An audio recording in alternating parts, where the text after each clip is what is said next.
Ketika perempuan berpakaian serba minim, jika terjadi pelecehan, siapakah yang salah? Jika dilihat dari sudut pandang wanita, posisi wanita tidak salah, karena setiap wanita berhak menggunakan pakaian apapun.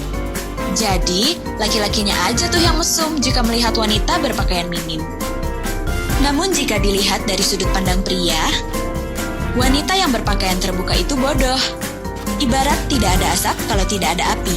Jika seorang wanita menggunakan pakaian terbuka, akan mengundang seseorang pria punya niat dan berpikiran jorok. Tidak berlaku untuk sebaliknya. Karena itu, wanita sehendaknya menggunakan pakaian tertutup yang tidak memberikan kesempatan seorang pria punya niat dan berpikiran jorok. Dan untuk pria, seharusnya menjaga dan meminimalisir pandangan dari hal-hal yang mengundang syahwat. Jadi, menurut Rabaners, apakah pria yang salah atau wanitanya yang bodoh?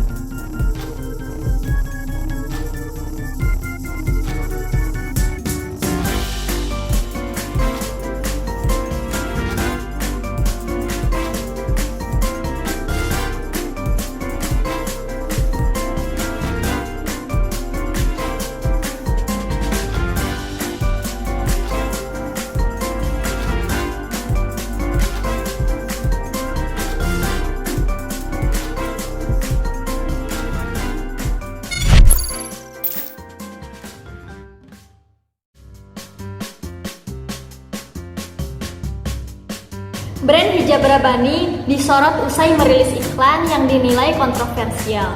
Dalam iklan tersebut terdapat kalimat yang menyebutkan bahwa wanita yang berpakaian terbuka itu bodoh. Rabbani disebut memojokkan pihak perempuan terkait penyebab utamanya terjadi pelecehan seksual. Bahwasannya wanita yang berpakaian terbuka itu bodoh. Wanita yang berpakaian terbuka akan mengundang seorang pria yang berniat berpikiran buruk, ujarnya.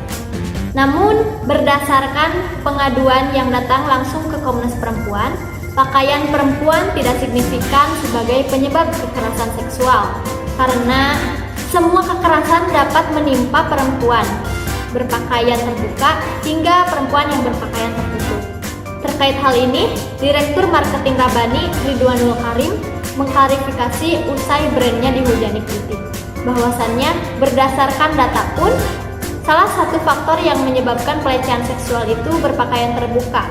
Tetapi melalui pernyataan tertulis, Catahu Komnas Perempuan selama 20 tahun mulai dari 2001 sampai 2022 tidak pernah menyebutkan bahwa pakaian perempuan yang terbuka menjadi pemicu terjadinya kekerasan seksual. Dengan demikian, Komnas Perempuan menyebutkan bahwa pihak Rabbani telah menyebarkan informasi menyesatkan dan terdapat disinformasi di dalamnya. Hal ini tentu melanggar peraturan perundang-undangan.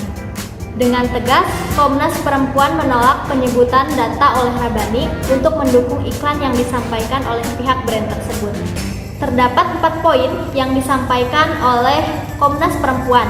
Di antaranya, yang pertama, pernyataan dalam iklan Rabbani merupakan tindakan misoginis dan melekatkan stigma bahwa perempuan adalah penyebab terjadinya kekerasan seksual. Yang kedua, Rabbani dan kasih solusi agar menarik iklan tersebut dan meminta maaf atas kesengajaan termasuk penyebutan menyesatkan pemirsa, seolah informasi iklan tersebut berasal dari data Komnas Perempuan. Lalu yang ketiga, meminta media sosial YouTuber atau influencer dalam mengutip data kekerasan terhadap perempuan mengacu pada sumber resmi Komnas Perempuan di www.komnasperempuan.go.id. Yang keempat, mengajak dunia usaha terlibat dalam upaya penghapusan kekerasan terhadap perempuan serta tidak menjadikan kekerasan terhadap perempuan sebagai komoditi iklan yang tidak. Menanggapi iklan kontroversi Rabbani, Susilo Dwi Hatmanto, Ketua Badan Pengawas Periklanan BPP dan Persatuan Perusahaan Periklanan Indonesia (P3I), mengatakan akan mengirimkan surat resmi untuk Rabbani yang berupa teguran karena BPP prihatin dengan iklan tersebut. BPP memandang bahwa iklan tersebut berpotensi melanggar etika beberapa pasal Kitab Etika Pariwara Indonesia. Susilo menjelaskan pasal yang terkait dengan iklan brand hijab Rabani. Yang pertama, pasal 1.71, iklan dilarang mengeksploitasi ritual agama dan hal-hal lain yang berhubungan dengan agama. Yang kedua, pasal 1.8, iklan tidak boleh menimbulkan atau mempermainkan rasa takut ataupun menyuburkan kepercayaan orang terhadap tahayul. Yang ketiga, pasal 3.2, iklan tidak boleh melecehkan, mengeksploitasi, mengobjekkan atau mengonarmenkan perempuan sehingga memberi kesan yang merendahkan kodrat harkat dan martabat perempuan.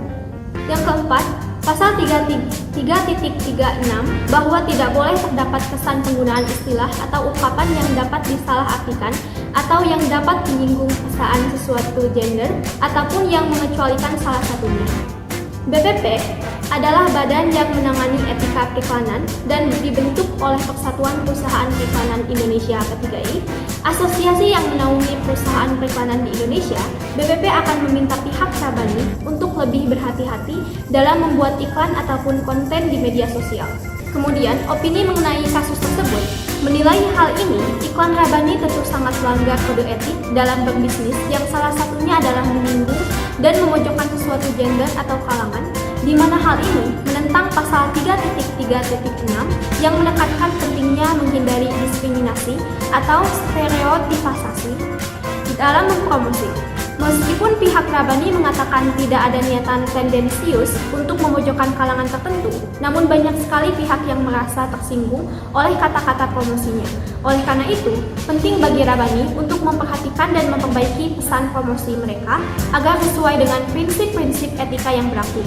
Maka dari itu, untuk menghindari iklan kontroversial dalam promosinya, sebaiknya Rabani melakukan yang pertama, penelitian pasar yang lebih mendalam untuk memahami nilai dan sensitivitas audiensnya.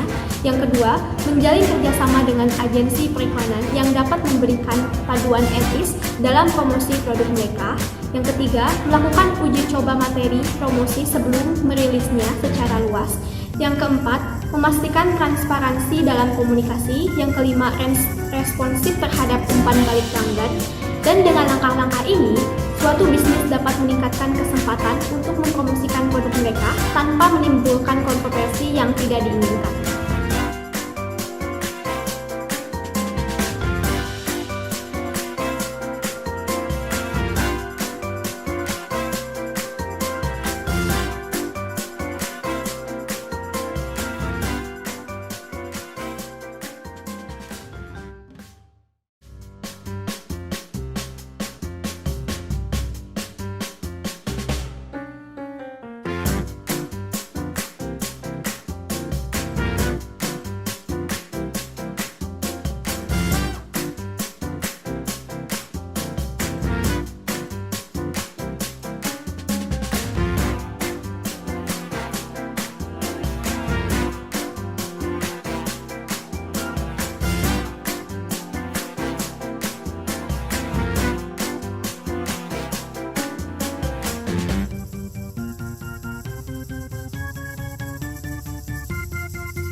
Kontroversi yang telah menimpa brand fashion asal Spanyol Zara karena diduga mendukung genosida di Palestina melalui kampanye iklan terbaru Zara Atelier.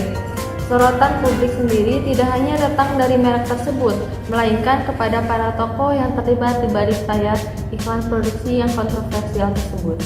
Sosok model Kristen McManamy yang menjadi wajah dari kampanye Zara Atelier sebagai salah satu sosok utama di balik kontroversi iklan tersebut.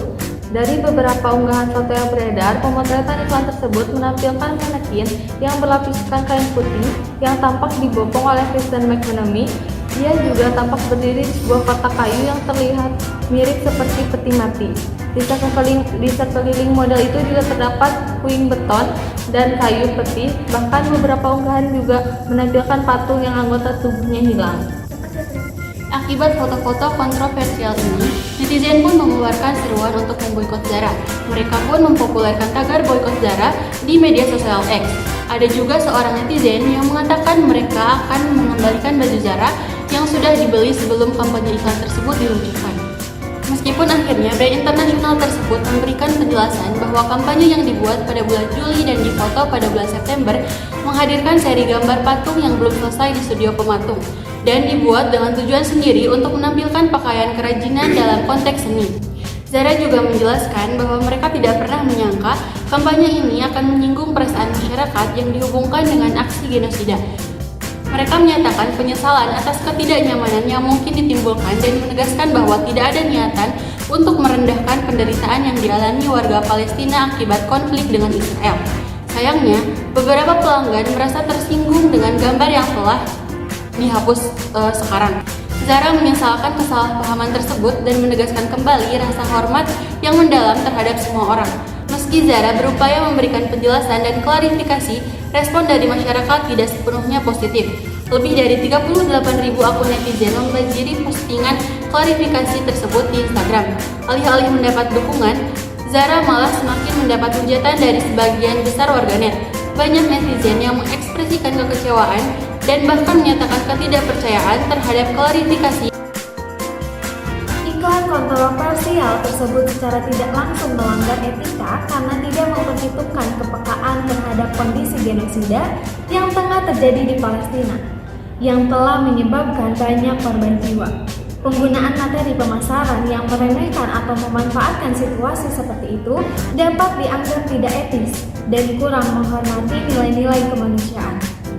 Hal ini menunjukkan kurangnya pemahaman atas sensitivitas isu-isu yang berdampak luas terhadap masyarakat. Reaksi negatif dari masyarakat yang merasa tersinggung oleh penggunaan tragedi genosida sebagai bahan promosi juga menunjukkan bahwa iklan tersebut tidak mempertimbangkan dampak sosial dan emosional yang berdampak luas. Ini berdampak pada citra perusahaan dan hubungan dengan konsumen serta masyarakat luas yang memiliki pandangan sensitif terhadap isu-isu kemanusiaan. Dalam konteks kebijakan publikasi, perusahaan juga dapat dianggap tidak cermat karena tidak mempertimbangkan nilai-nilai etika dan kepekaan sosial. Keputusan pemasaran yang diambil tanpa memperhatikan dampak sosial dan emosional dapat merugikan citra perusahaan dan hubungan dengan konsumen, mengganggu kepercayaan yang telah dibangun dan kesadaran akan nilai-nilai kemanusiaan dan kepekaan terhadap isu-isu sensitif harus menjadi fokus utama dalam setiap tindakan pemasaran yang diambil.